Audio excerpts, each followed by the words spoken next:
ওং নমো ভগবতে বাসুদেবায়। ওং নমো ভগবতে বাসুদেবায়। ওং নমো ভগবতে বাসুদেবায়।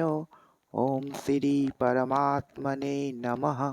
শ্রীমদ্ভগবদ্গীতা अथ षष्ठाध्यायः।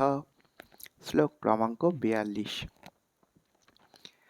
अथवा योगिनामेव कुले भवति धीमताम् एतद्धि दुर्लभतरं লোকে জন্মো যদীদৃশম।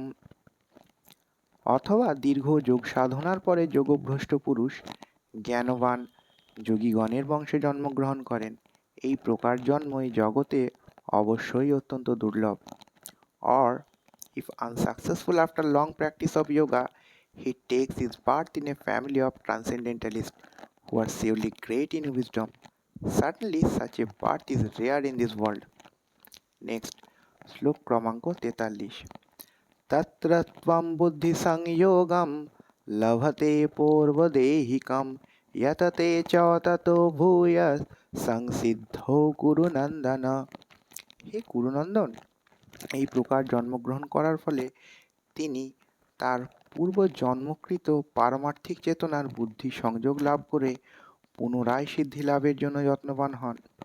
On taking such a birth, he revives the divine consciousness of his previous life and again tries to make further progress in order to achieve complete success as son of Guru.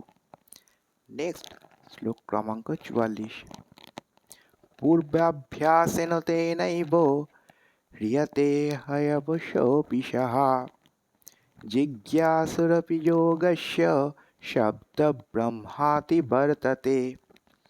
অর্থাৎ তিনি তার পূর্বজন্মের অভ্যাসের ফলে স্বাভাবিকভাবেই যোগ সাধনের প্রতি আকৃষ্ট হন। এই প্রকার যোগশাস্ত্রের জিজ্ঞাসু পুরুষ শাস্ত্রোক্ত সকাম কর্মমার্গকে অতিক্রম করেন, অর্থাৎ সকাম কর্মমার্গের প্রদত্ত ফলের চেয়ে উৎকৃষ্ট ফল লাভ করেন। By virtue of divine consciousness of previous life, he automatically becomes attracted to the yogic principles. Even without seeking them, such an inquisitive transcendentalist stands always above the ritualistic principles of scriptures. That's all. Jai Shri Krishna. Hari Bol.